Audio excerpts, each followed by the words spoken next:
honestly, I will love it if we beat them. Love it. Let's talk specifically about Ronaldo then, because there's a story that I've read before where 2007 season Ronaldo had a good season, especially on the back of what had happened at the World Cup. Yeah. And then he catapults himself into another level in the 2008, the Champions League season. So you had a conversation with him before the start of the season, and it said you've scored 23 goals. Yeah, it came all about because obviously Ronaldo in that season was obviously suspended for the first 3 games or 4 games, I think, I can't remember. So at that time, you know, the league games were like week to week, so it meant that if the team was preparing for the games, this, that and the other, so there was a lot of quality training time left for Cristiano and other players, obviously. But it gave me an opportunity to do a lot of individual work. They're doing game-specific tactical stuff for the opposition. Whatever, but also when they were on the road and they travelled, you know what I mean, and they go a day before, and then you had the game day and then the game day after. You know, there were sort of 3 good training days. And if you spread it out over a period of 3 or 4 weeks, you look at some, you know, some serious improvement. Yeah, well, 12 plus good sessions, you know. And sometimes I had other players that worked with us, whatever, but it was all centered around him. And basically, in one of the first training sessions that we had, I put the question to him, basically says, right, Cristiano, have you set your targets for this season? And then he basically said, well, why, what do you mean? And I said, okay, let me rephrase this. It says, what are you going to do after training? He says, well, obviously finish, we're going to have a shower and go home. Okay, you're going home, you know where you're going. How are you going home? Yeah, with my car. Great. So you know you're going home with your car. Do you also know what direction, you know, you're going to take, what roads you're going to take? So yes, I'm going to go that. I said, great. Now, I'll keep it really simple, but let's assume if you don't know where you're going, you can get in your car, you drive off, or wherever you go, it is good or bad, I don't know. And that is part of what you need, a sort of direction and purpose to it. So in other words, if I ask you, what is your target for the next season? And you say, I don't know. Then you scored 23 last season. Is 23 good? Is 20 good? Is 25 good? But if you want to develop and progress, the target needs to be higher than what you had last year. You told him 40. Well, he said, and that was funny, he says, so what do you think? He says, well, 30. I said, okay, fair enough. And then he said, what do you think? He said, I think 40. So he says, that's where nearly... Did you pull 40 from? Because he said, that's nearly double. Yeah. He says, right. He said, and he's right. And I said, I'll tell you for reasons for why. Because I've analysed you, I've looked at your game, I've looked at the goals you scored, I also looked at the chances you've missed, and basically, you've not really practiced that part of your game, you know, sustainably. And that's what we're going to work on, you know. And part of that was in that process of working on the pitch, there was also things off the pitch, was that I showed him a video of all goals scored by, of not all goals, but goals scored by York, Cole, Solskjaer, Van Nistelrooy, you know what I mean? And it says, you know, these are some top goal scorers that United have. Have a look at them. It was about like a 10-12 minute video. So boom, goals. There's goals. It says to him, it says, we looked at it, so he stood there watching it. It says, what did you see? It says, yeah, goals. No. It says, what did you see? What do you mean? All right, we look again. Look and tell me what you see. So we watched it again. And then he says, right, yeah, I see that most of the goals are scored 1 and 2 touch.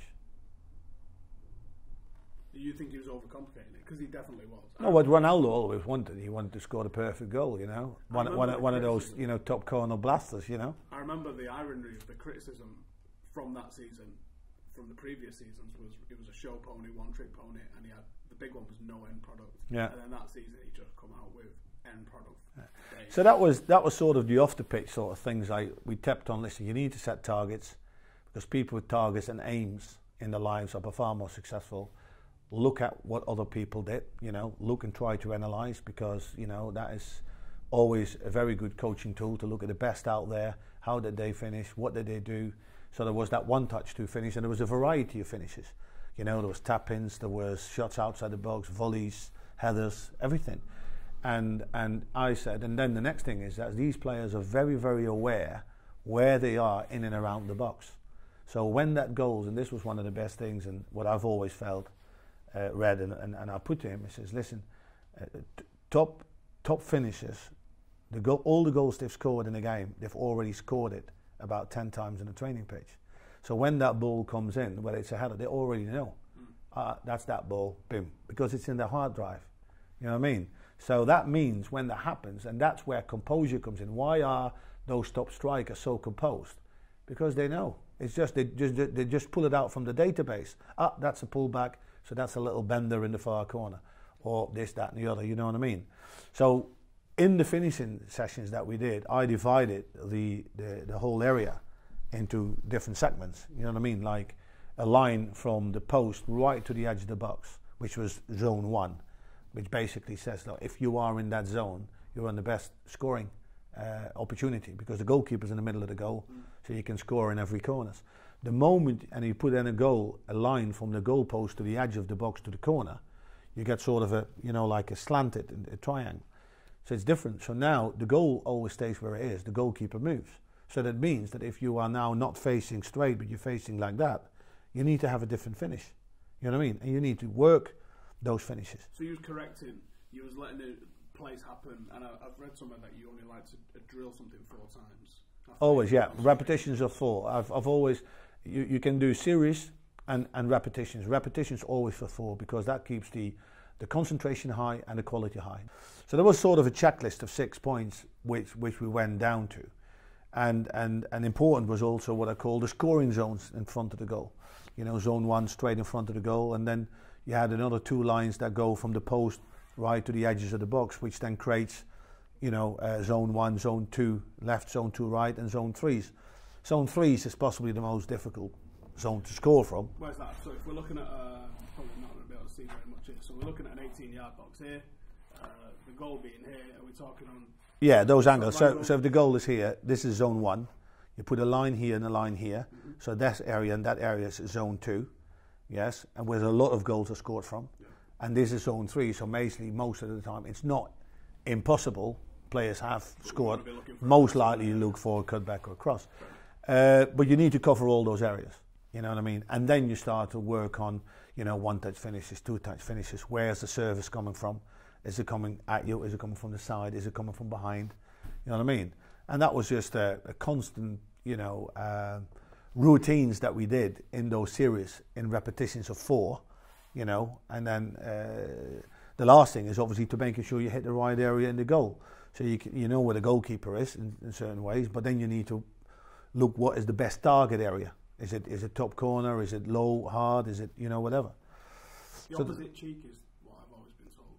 The opposite cheek is usually where you want to be aiming, just inside the post, so the cheeks of the goal. Yeah. Well, that's always, as long as it goes in most of the time. And that is the other thing that I basically spoke to Cristiano about. It's like, I said, imagine you're wearing an invisible rucksack, and every time you score in training, yeah, there's one in the back. And like I said, that's basically filling your hard drive. Big rucksack now. He has a big rucksack now. And like I said, because every goal you're going to score from now on, you've already scored it on a training pitch. Always remember that. And that gives you that, you know, that calmness in the box, but also the precision, you know. Where does he rank in terms of the greatest ever? Because I think he's in the conversation for the greatest ever at the moment. Not just the current best, but where does he stack up for all time for you? Well, it is, and I always find it, you know, sometimes a bit of an unfair discussion as such, because, you know, at times in certain periods, you know, you had Di Stefano and Puskas, and then you had Beckenbauer and Cruyff and Best and Pele and Maradona and, you know, and Ronaldinho have been up there. But if you look in how the game is developed and everything that goes around, the pressure, the amount of games and this and that and the other, and you look at the games that Ronaldo has played, and you look at the number of goals he scored, the number of important goals he scored. I mean, you know, yes, and there's always this discussion with Messi, and I think, to be fairly honest, Messi and Ronaldo have pushed each other to unbelievable heights. You have to be very fortunate that we had two of those players playing in this era. It's going to be like when football goes back to normal when these two finish. Oh, it's going to be... 20 goals a season's good. It's going to be... I've thought about it, really, and you think to yourself, yeah, what does football look like suddenly when those players like Cristiano suddenly are not there anymore? It's a shame, but he is definitely amongst, you know, the all-time greats ever. Mo Salah's having a cracking season. A lot of people at the moment want to know, is Mo Salah having a season this season comparable to Cristiano's Ballon d'Or winning season? Well, first, should I say, one of many, but his first one. That season at United where we won the Champions. Well, I think so, yeah. I think he's definitely, and he should be one of the contenders. It all depends, again, how this Champions League campaign is going to finish. And that is also a lot of times one of the criteria that they take in account for players to win the Ballon d'Or, of course. So that's interesting to see. But he has got an unbelievable season. Everybody's asking, when is this going to end? When is this going to stop? And he just keeps on going, and especially with important goals in important games. That's fantastic. Great player. Give me an answer. Who's better, Ronaldo 2008 or Salah? Well, the reason why I think Ronaldo is ahead of him is because he has continuously done it for so many years, maybe more than 10 years, And Salah has a sort of an unbelievable season this year. And I think you need to ask this question again in 10 years' time. And that's the consistency, you know what I mean? And we've seen similar players like Salah having an unbelievable season. I can remember Ronaldinho at Barcelona at one point having 2 fantastic seasons, and then he just faded away. You know what I mean? That consistency that Ronaldo has shown is, an achievement on its own.